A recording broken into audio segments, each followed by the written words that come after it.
what I'd love you to do, I think it'd be a good kick-off point. Perhaps you could read the blurb of the book there. I thought it was really poignant. Yeah, sure. The Hole in the Soul, From Chaos to Clarity. What once saved me was now killing me, slowly but surely. I thought alcohol was the love of my life. Turns out it was a homicidal maniac. Mesmerised, I was dragged into its whirlpool, sucked deeper and deeper into a chemical vortex, a magnetic force that lured me in while destroying everything in its path, rendering me powerless. What began as a feeling of connection ended in isolation and a slow descent into despair, leaving me a spiritually bankrupt, hollow soul in a wreckage of broken relationships and shattered dreams. This journey I chose to take, though fraught with challenges, chaos, and calamity, also had the possibility of redemption and rebuilding. And that's what I did, one day at a time. Hi, I'm James. Welcome to Slaying Sober, where we tell stories of addiction, recovery, and hope. Wherever you are on your sober journey, know that you do not stand alone. Sometimes when I interview a guest, I have no idea what I'm walking into. And today's conversation is one of those.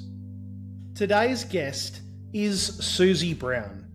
Suzie got sober at 63 and has just released a memoir of her wild, wild life. The Hole in the Soul, From Chaos to Clarity, spills it all. Jail time, relationships smashed to bits, spiritual bankruptcy, and relapses that flatten her. Alcohol was her great love until it straight up tried to kill her. Have you heard the story about the bar in Janjuk where you could buy Eckies on FPOS or have 6 pills and 6 beers delivered with a pizza? That was her vibe back in the day. We dig in to the ugly bits, drinking when you swear you won't, the quiet shame, and the wild nights that felt like freedom until they didn't. Susie's not selling hope, she's living it. Messy as hell, one stubborn day at a time. Please stick around for this colourful, entertaining, and enlightening chat with Suzie Browne. A quick heads up before we dive in. Slaying Sober episodes get colourful, sweary, and real about drug use, wild nights, and the messy road to recovery. We share a powerful message of enlightenment and hope in an entertaining style that we hope lifts you up. But at times we get deep and touch on themes such as suicide and idealisation of chaos. If that's too heavy for you right now, take care of yourself first and come back later. We're here for honest stories, not to trigger. Listen when you're ready, and thanks for your support of Slaying Sober. Hi Suzie, welcome to Slaying Sober. Thank you so much for joining me. Hi, James. Thank you for having me. No, well, thank you for having me in your beautiful home. I'm really, really grateful to be in your space. And lovely. I'm looking forward to hearing your story. You've just released a book. I have. It's called The Hole in the Soul, subheading From Chaos to Clarity. Yeah, I think a lot of us can relate to that. Yep, that was my life. Yeah, so it's a memoir of your life. It's a memoir, sort of from when I was about 5. I have memories of when I was 5, so it sort of starts there. But it's mostly about the chaos to clarity. I'm not wild anymore. I'm too old to be wild. That's pretty heavy. No, I think it's beautiful, and it really sums up what the book is about. And as addicts, we have a chance no matter when to redeem ourselves. Yeah, and if we don't, we'll die, I mean, you hear that all the time in AA. If you keep drinking, you end up dead in an asylum or in jail. Yes. And you think, oh, God, that's so dramatic, But it's true. Have you had brushes with those 3 things? I've been in jail lots. Yes, yeah. Done a few minor jail stints, yeah, for just being drunk and out of control And and silly. drunk and disorderly, and yeah, I called a couple of coppers fucking pigs once, drunk in the toilet block at the Geelong football ground after drinking a cask of red wine on the train down for our footies to watch our footy team play. Fucking pigs, I called them, and they handcuffed me and threw me in a divvy wagon and took me off to Geelong Police Station. And I was so drunk, I was singing "I'm Going Home" in the back of the divvy van. And they threw me in the police station, and the male coppers were just laughing at me. And they said, "What did you get, love? Drunk and disorderly, or abusive language?" I said, "All of that, yeah, all of that." And they went, "Well, what you got to do now is take all your jewellery off and get in that cell." And it was a stage where I was just going like wearing everything I possibly could in costume jewellery, cheap costume jewellery. So it took me about half an hour to get it all off because I was pissed. Yeah. Did you get it all back? Yeah, they gave it back. Then they threw me in this cell. Oh, my God, it stunk of wee. And I just rung Red Papillon, so I started doing what Papillon did, and I was pacing and counting my steps in this tiny little piss-smelling cell. Oh, my God. Yeah, so that was one of them, but there's been others. What about institutions and death? Have they knocked on your door before? Oh, well, I'm not dead, but I'll tell you what, I had esophageal. The doctor, before I stopped, the doctors threatened that if I kept drinking, I would end up with esophageal hemorrhaging, yes, which comes with too much drinking. And obviously, I had a very fatty liver, and I looked like I had love handles that had their own postcode, and I had a face that had red blood vessels sticking out of it, and I'd blown up like a puffer fish. Yeah. I mean, you wouldn't think now, looking at me. Definitely not. Definitely not. But yeah, everything had fallen apart, including me. Yes. Yeah. You know, physically, it just had got me. So, how old were you when you got sober? I was 63. 63? Yeah. Wow. I'm 71 now. Amazing. I had lots of sober stints through the years. Like the first time I went to AA was 1990. Yeah, right. I was in a women's group in Geelong back then that was called Women for Sobriety. Yes. And there was about 10 women in this room when I walked in, and I felt, oh, my God, what am I doing? What am I doing? And I sat down next to this woman who had no front teeth, Christine. She's dead now. She drank herself to death. She had no front teeth. And she looked at me and said, "Suzie, this is a cunt of a disease." Am I allowed to say that? Yeah, absolutely. That was the first AA meeting I ever went to. And I thought, this is good. I like this. Yeah. These people are real. Yeah. Yeah. But you didn't stick with I didn't stay sober. God, no. I didn't stay sober till 2010. I was living in Sydney, and I went to AA there, YAA. I joined there after having a huge blow-up with my family, talking at Christmas time. Got back to Sydney. I was really, really. I went to Sydney with my partner. I had in mind that if I went to Sydney, did the geographical, I could drink myself to death because there was no family to judge me. I thought that's a really good plan. And then after this huge family fight where they all said they didn't want me in the family anymore, or nieces and nephews, this is unless I stop drinking, I was working at the Salvos in Manly, and afterwards I was sitting in a bar in Manly on my own, and I was just devastated because I was divorced from my family, and I was drinking heavily and on my own and crying, and these two men walked in and they just walked straight up to me and said, "Why are you crying?" One was in white robes, and this is just the God jobs that happen. It's insane. One was in a suit, one was in white robes, and they sat down next to me, and one in the white robes held my hand and said, "Why are you crying?"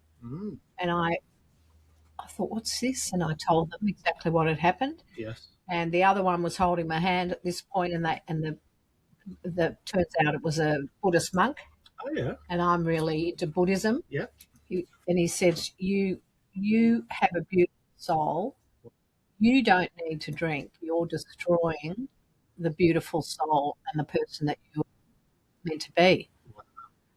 And the other one gave me a card, and he was a self-help guru of some sort. He gave me his card. He said, "You come and see me free of charge whenever you want." And the monk said, "Come and visit me." He was from a monastery in the Blue Mountains. Yeah.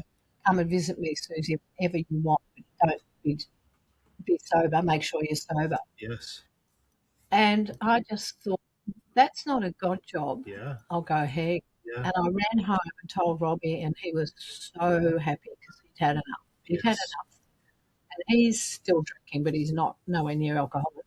So I thought, that's it. That's the message. Sign that you need. That's the sign. So I stopped then, went to AA in DY, went to 120 meetings in 90 days. I was secretary of the DY group, and I lasted 8 months. I was sober 8 months. Yeah. And I thought I'd had it. I was 53 then, 54. I thought, that's it. That's time to stop. That age is a good time to stop. You know, I've been drinking for 45 years. Anyway, Robbie was in Melbourne this time, and I opened the fridge and I saw this can of bourbon and Coke. And I hate bourbon, can't stand bourbon. Yeah. And the next thing, I picked it up and shotgunned it down my throat. And then I rang my mate and said, "Can you bring some wine round? I've just relapsed." And he went, "You beauty." the old Susie's back. Yeah. So, and that was it. It was so quick. Yeah. And after that, I didn't tell anyone I'd relapsed. We went to a wedding in Melbourne, and all day I was sneaking into the toilets to scull wine and put more lipstick on and suck on more mints, thinking that no one knew. By the end of the wedding, I was just blind. Yeah. And of course they knew. Everyone knew. Yeah. Everyone always knew the whole time. Yeah. So that was that.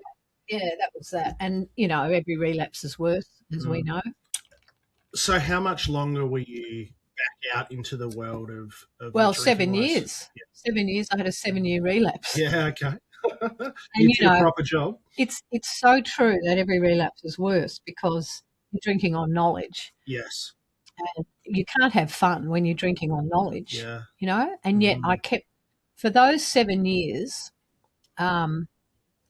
I was drinking against my will. Yeah. You know, I didn't want to drink.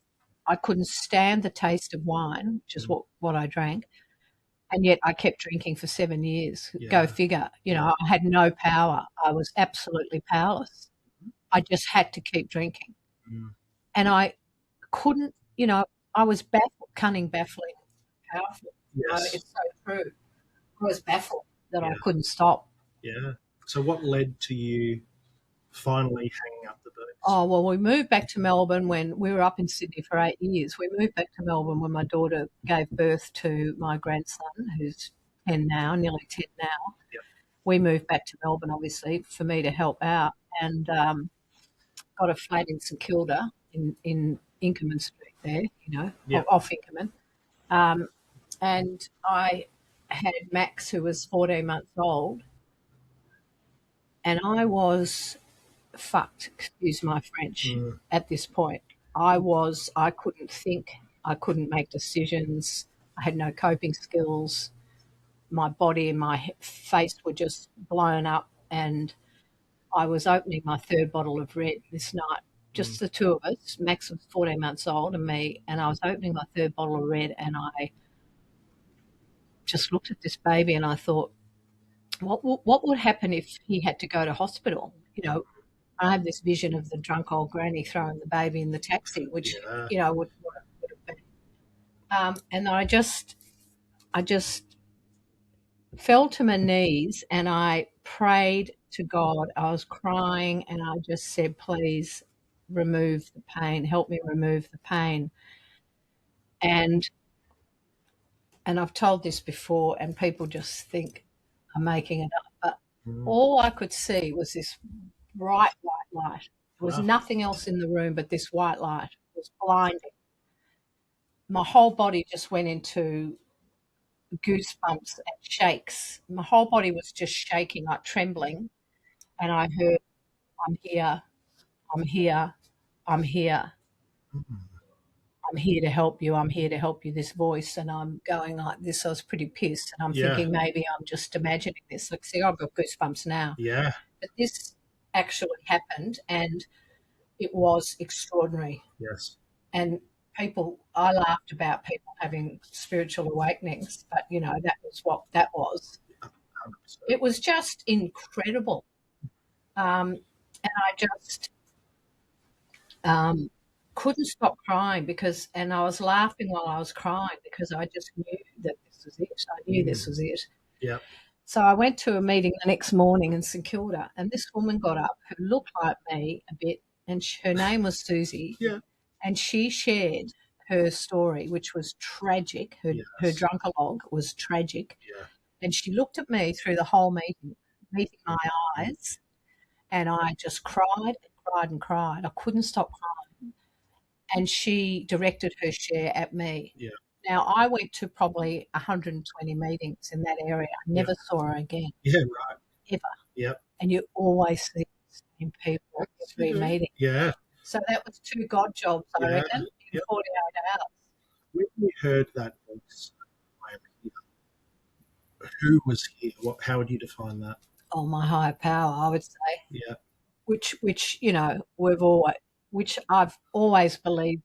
Yes. I believe in God. I think there's God. Mm. I think there's a power greater than ourselves. I mean, how else do we live? We're not God. Yeah. You know, we think we're God when we're drinking. Yeah, absolutely. But we're not God, and there has to be something more powerful that we can turn to and, you know, get rid of all our shit onto because they deal with it. We can't deal with it, but the higher power tends to deal with it. So I've seen Buddha around your house. Do you have can you define a god or? I think she's female. Yeah. But yeah, Green Tara, who's the female Buddha. Yep. She's my god. Okay. I pray to her and I chant Tara mantra a lot. And I'm heavily into Buddhism. I think it's the only way to live, you know, 4 Noble Truths, Eightfold Path, do unto others as you will have done unto yourself. I mean, it's all the basic stuff. It's all the same. Yes. Isn't it? Well, and everywhere. It often is through various different types of religions or with various different types of God, isn't it? Mm. They say in the rooms that, you know, take what you can of it and leave what you don't want to take from it. I think it's the same with religion, isn't it? You know, there's plenty of good parts from a lot of different religions. Yeah, absolutely. Yeah, I do see, there's a lot of the stuff in AA that I don't agree with and I leave it alone. Yeah. I don't question it. I don't criticise. Mm. But when I first got to AA, I used to think it was a cult. Yeah. And I'm not the only one. Yeah, a lot of people left AA because they thought it was a cult because the first people they met were just too full on. Yeah. And it put them off. You know, you've got to be so careful with newcomers. And the word God, you know, that's why I ask you because it can be defined in many different ways. Yeah, I just think it's a power greater than ourselves. And I remember when I first came into the rooms, I used to question the God thing with my sponsor. And she would say, don't question it. She'd say, when you turn the switch on and the light goes on, do you question that? And I say, no. She said, well, that's the same with God. Just don't question it. You need, if you're going to stay sober, you need a God. Yes. Full stop. Yeah. And from then on, I didn't question God ever. Whatever you want to call it. Yeah. You know. I think my concept of a higher power has developed over time as well. It's not for me a bearded man in the sky, so No. to speak. As long as I'm able to tap into my higher power wherever I am as best as I can, that helps me to know that my higher power is always with me, but it's not me. It's bigger than me. And I find that really humbling. Yeah. Mm. And also, I mean, I also think that God's within us, Yeah. Everything that happens comes from within us, good or Yes. bad, comes from here, our Yes. heart, Yeah. our soul, Mm. and so having faith in a higher power, I think, is the only way I could ever live, Yeah. because it's faith. Yes. It's hope and it's faith. Mm.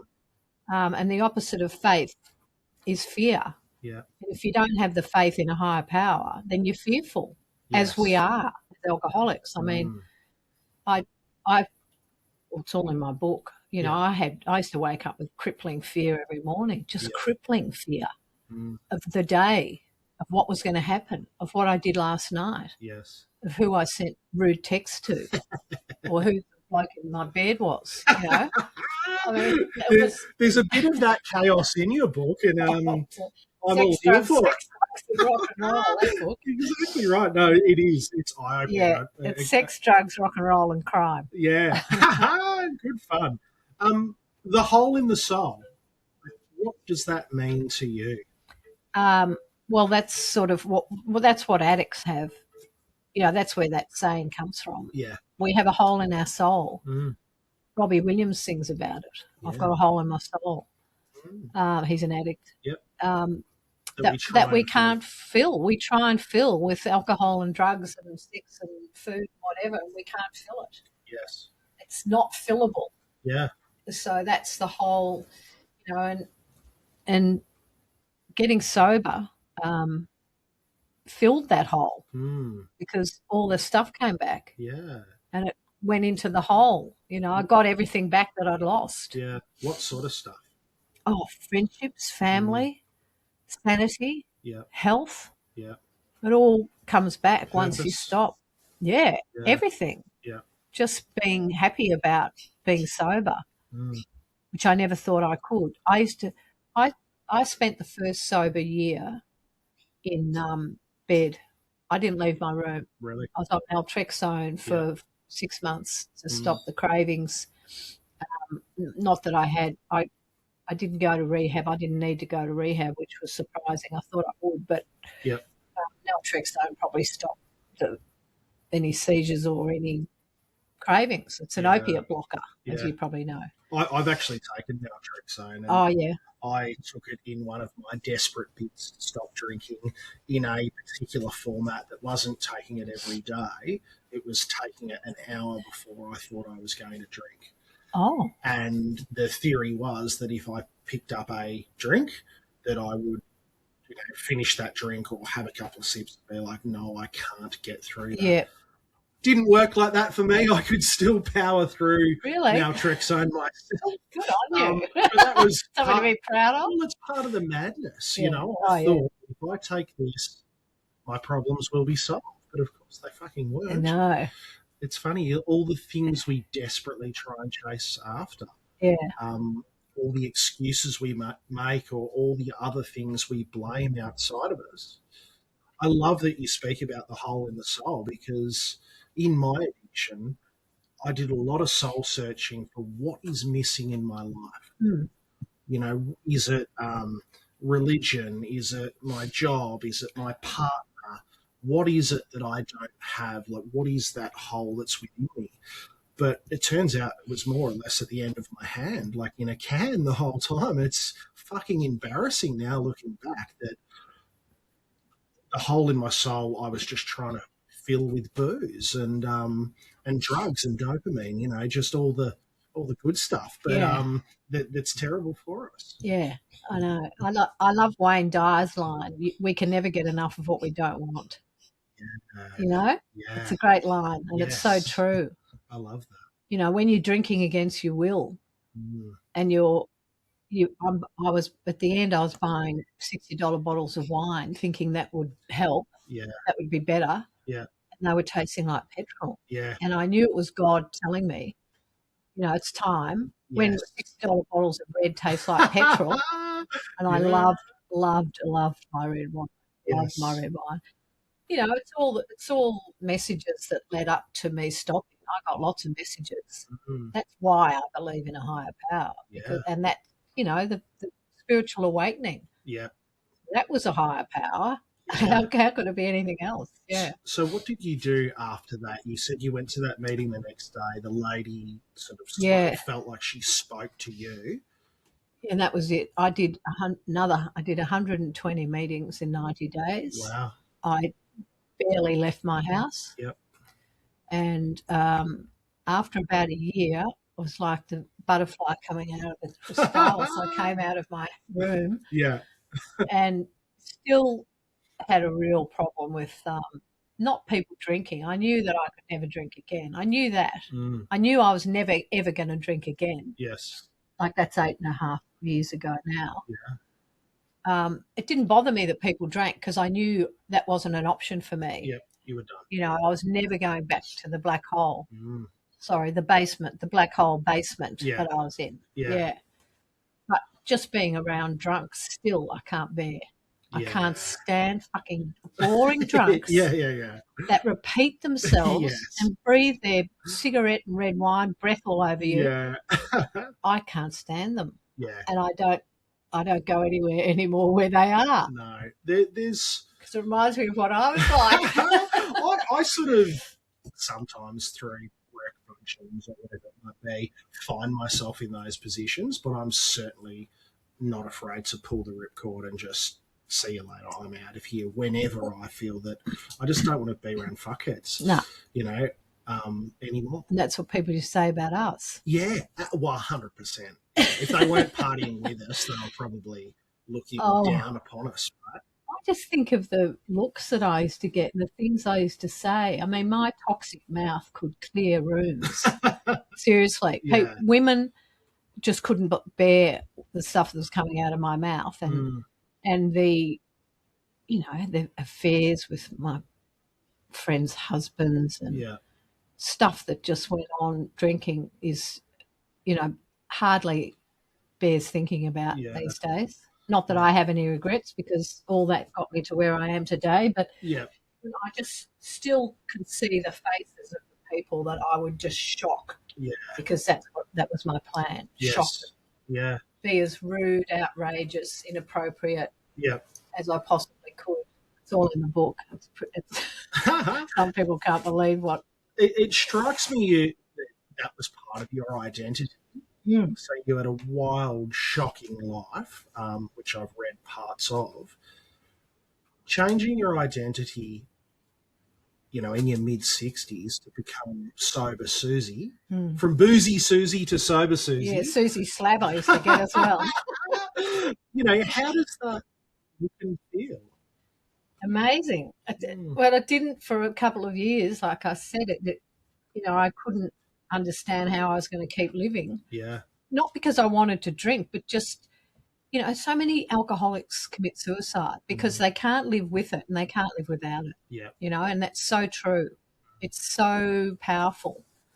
But, then I just had this turning point, probably when I started writing my book, because I've heard all my life, you've got to write a book, stuff that's happened to me. You've got to write a book. Yeah. So I think that's 5 years ago I started writing the book. I think that's when I just had the huge turnaround that this was who I was meant to be and what I was meant to be doing. Yeah. I wasn't meant to be a drinking person. No. I really wasn't. Yeah. But everyone I know said to me through the years, especially my cousins in Sydney, they just go, "You don't need to drink. Why do you drink so much? Because you don't need to drink. You've got a personality that doesn't need to drink." Yeah. And I just tell them to fuck off because how dare they tell me the truth? Yes, yes. That I already know. The insanity that we've got. The insanity of the alcohol. Now, we're on the Bellarine Peninsula. Tell us about the Bird Rock Cafe. Oh, God. The Bird Rock Cafe was a surfy sort of bar in Jan Juc. It's probably been there 50 years. Gary and I had it for 8 years, and it was insane. It was, we broke every rule in the book. Yep. Gary decided that he decided to deal drugs out of Bird Rock. Yeah. So we had a little drug room, and after that we sold it. I was in Byron Bay, just a story about that. I was in Byron Bay dancing on a table at the Backpackers on Eckies with Putu, who used to be the lead in Heartbreak High. Okay.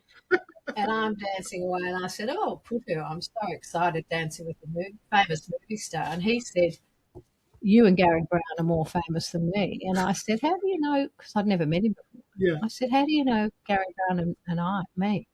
And he said, "Oh, Kelly Slater's a good mate of mine, and he still talks about this funny little bar in Jan Juck where you could buy Eckies on EFTPOS." That's so good. And we used to send pizzas home with 6 Eckies and 6 beers, and Right. it was insane. And everyone, that's when Eckies first came in, the Apple. So Yeah. everyone, all our patrons and us were all on Eckies. When's this? What years? Or 2000, Yeah. 1997 to 2005 or Late something. 90s, early 2000s. Yep. Yeah. And there was every drug under the sun Yes. on the premises. The cops, later on, I asked the cops why they never went into the drug room. They said too much paperwork for us, Sue, because we knew them really well. Yes. They'd come in at 1:15 when we're supposed to be shut. There's bowls of mo on the bar. There's us dancing on the bar, me flashing my boobs at everyone, people smoking joints, snorting coke. Yeah. Still open, meant to be shut. Hello. And this happened night after night after night.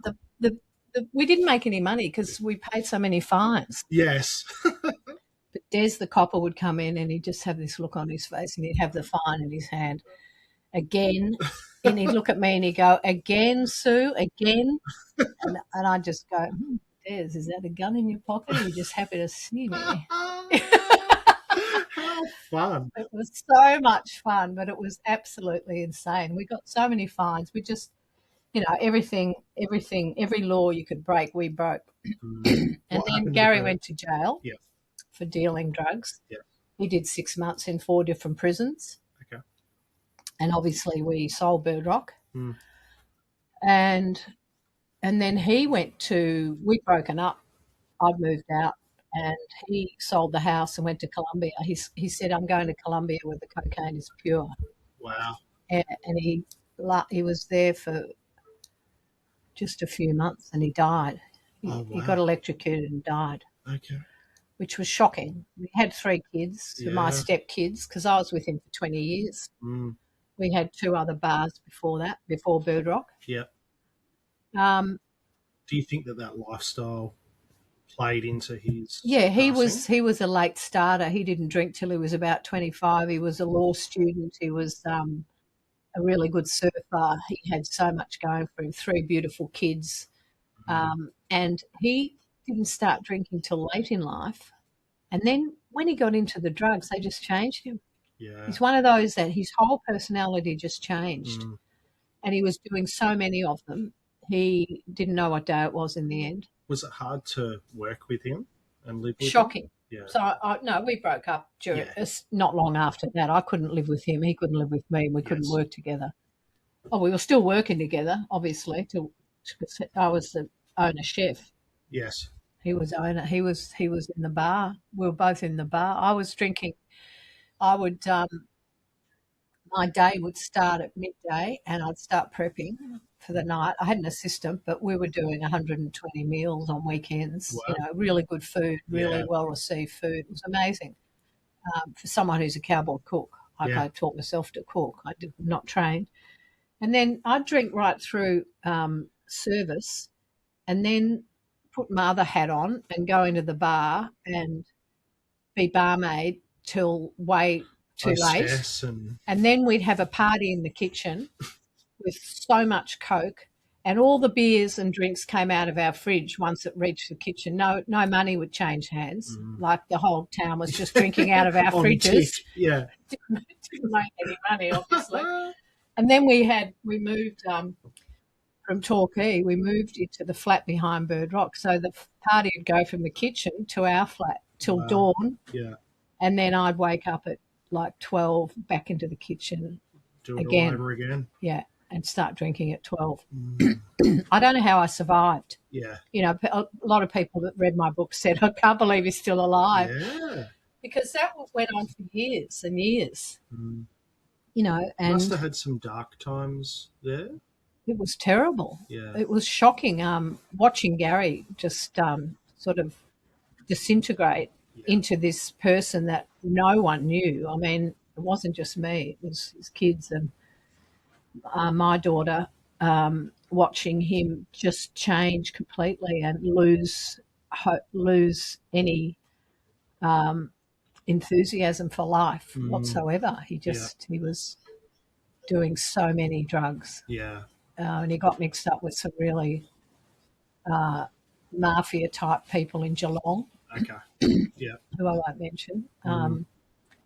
And Is that why he escaped Australia, do you think? he just wanted to go. He wanted to keep doing drugs, and because, you know, coke's cheap over there, I think that was his motivation. Yeah, a bit like you when you went to Sydney, sort of do a geographical and he, you know, his kids and I think, and we all knew he was never coming back. We just had this feeling. Yeah.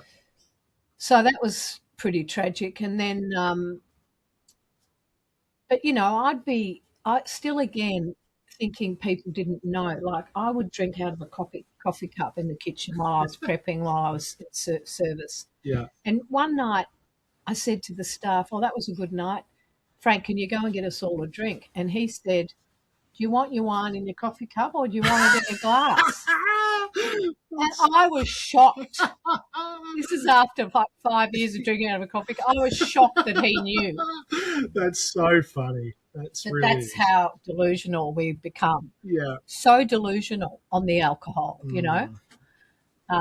Do people turn, like you said, your family turned their back on you? Did others, you would have lost friendships along the way? Yeah, but they all came back, you know. Yeah.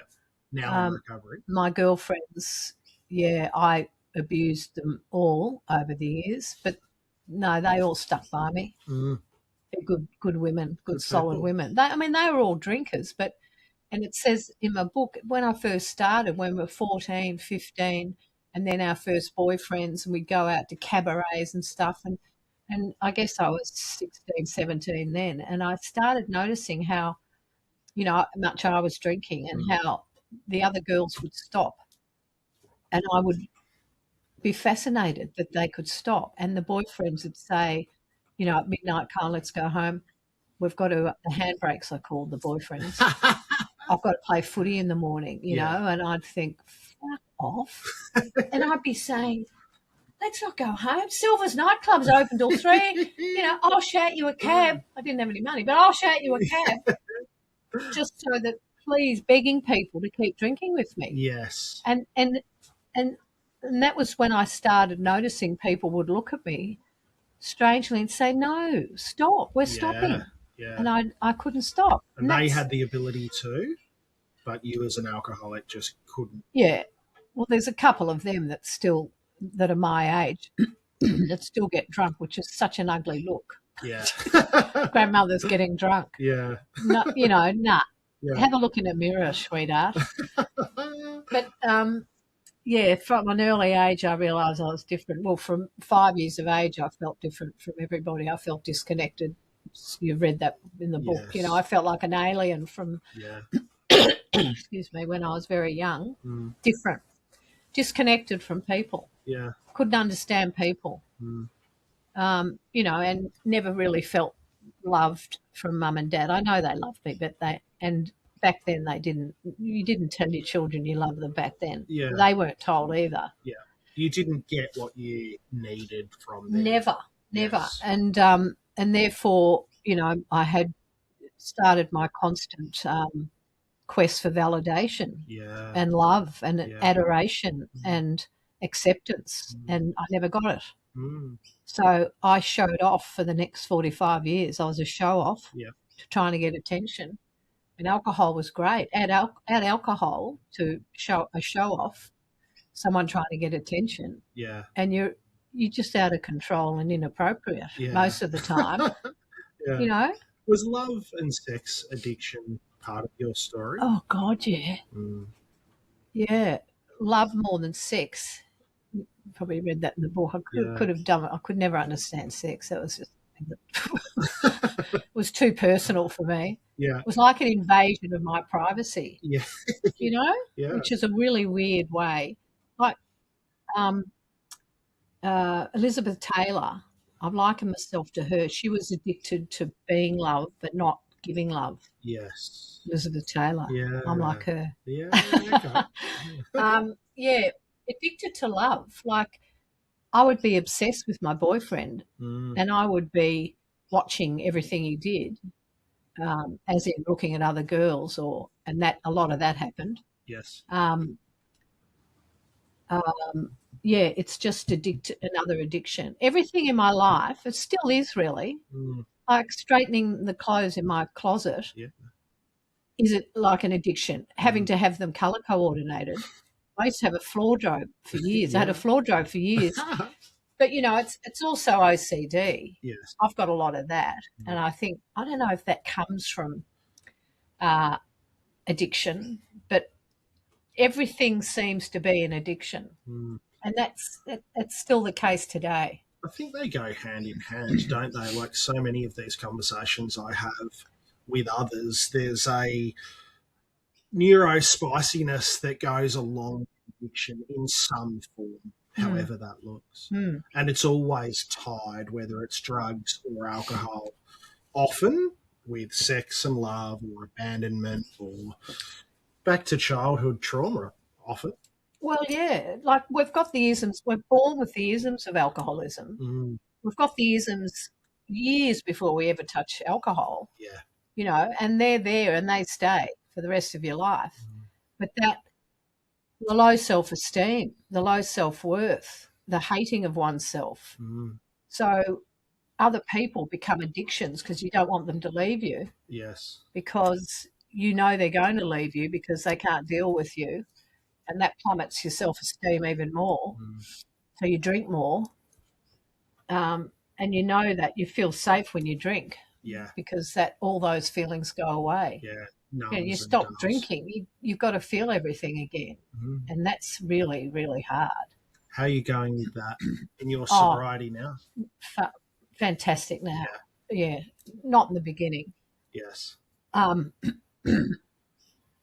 should say that to you know, any newcomers listening to this, it's tough in the beginning, but God, fuck, it's worth it. Yeah, absolutely. You know, it's worth just sticking it out. Even though it takes, it's not easy. I mean, it's such a work in progress when you've been drinking that long, but you've just got to stick it out and obviously keep going to meetings. Yeah. I mean, it's true when you stop going to meetings, you start thinking like you don't have to go to meetings and I'm okay now. I've had all this time sober. Yeah. It doesn't work. You've got to stay connected to that fellowship because it's the people and the connection and the network that keeps you sober because we're all the same. I mean, you know, I don't know what I'd do without my AA girlfriends. Yeah. We text all day long, three of us, and keep each other on an even plane. You know, it's really important to have that fellowship. Yeah. You know. Well, and it's that you're sharing your healing journey together, aren't you? And you can bond over the similarities, you know, that you have together. Yeah. You know? Alcohol doesn't discriminate. Alcoholism doesn't discriminate. I've been in rooms with movie stars, AFL players, executives, you name it. Yeah. And, you know, the differences just dissipate in those rooms. Yeah. We're all the same. That's what I love about AA. And really, there's no other fellowship in the world that does does what AA does and helps one alcoholic talking to another alcoholic. That's how Bill Wilson started the whole thing. Yeah. Because normies don't get us. Yeah. You can't explain to normies how you're feeling. You can't get up and share to a group of non-alcoholics because they think you're fucking bonkers. But, you can say anything in those rooms. You can say absolutely anything, and there's no judgment. There's no shame. Yeah. There's no remorse. There's just who you are in that moment. Yeah. There's no past. And that, to me, is so refreshing. Always walk out feeling better for myself. Like if I'm ever not feeling well and I go into the rooms and when I walk out of a meeting, life is always better than what it was when I walked in. At the start of your book, you dedicate for Greer. Greer's my daughter. Yes. That's not her real name. Yep. And how's your relationship with Greer? She must be really proud of you. Yeah. It's we've had a lot of family trauma lately, but in general, see, I partied with her for years. Yeah. Okay. I couldn't wait for her to start drinking. We were party animals together. My daughter and I went overseas, went to Guatemala, and had a great time. Just had a great time. So when I stopped drinking, obviously she was happy. But I think, our roles totally changed, and she lost her drinking mate in a way. So that was hard. I think, I might be wrong, but you have to readjust your whole lives. Everyone has to readjust. This is a family illness, as we know, to now that I'm not drinking, such huge changes everyone has to make. But there wasn't anyone that was not happy that I'd stopped. Mum bought me a car. Yeah. She was so thrilled that I'd stopped. I mean, Mum's probably, she's pretty good. She doesn't sort of talk about stuff. Well, she's 97 now, so she can't remember anything. She can't remember what she did yesterday. But I remember she used to say things like, we had Christmas at a friend's huge house in St Kilda, and she said to me one day, just out of the blue, this day, she said, is there any room in this house you don't have a coffee cup? Yeah. How do you know? How do you know I drink alcohol? Yeah. She just couldn't believe, and me driving, drunk, driving with the baby in the car, driving with the child in the car. I cannot even bear to think about that. That's all in the book, but that sort of stuff, Mum was just horrified. It's nothing they can do. They just used to watch me doing that stuff and just horrify them. Yes. But they didn't ever hound me about it. Yeah. I mean, Mum would say, Sue, seriously, what are you doing? Why do you, like you'd sit down for dinner with them and you'd fill your own glass and you'd have a hip flask in your bag in case that wine ran out, or you'd have a bottle of scotch in there. Yeah. In the laundry at their house. Always as thinking. Insurance, your security. And they just thought they just thought what was on the table was all I was drinking. Yeah. It's so exhausting being an alcoholic, having to, make sure that you've always got booze all the time. I'd have a hip flask in the car. Yeah. Everywhere I went, there had to be the insurance of more booze. Yeah. I mean, that's just, who wants to live like that? Yeah. Because you're negating the rest of your life. You're ignoring all the beautiful people and nature and everything in our lives that now I just live for. Like, I'm so grateful. I do a gratitude list as soon as I wake up. All that none of that was even in my mind's eye when I was drinking. Yeah. All I could ever think of was getting the next drink. And that takes up your bandwidth. It is in your mind. Absolutely exhausting. And when we get sober, we get our bandwidth back. That's how it comes back. Yeah. But it's exhausting. I can definitely feel it in nature a lot more as well. And we're sitting here outside at the moment, and to feel the wind and to hear the birds and the rustling of the trees is stuff I just would have never heard before. It would have existed, of course, But you don't.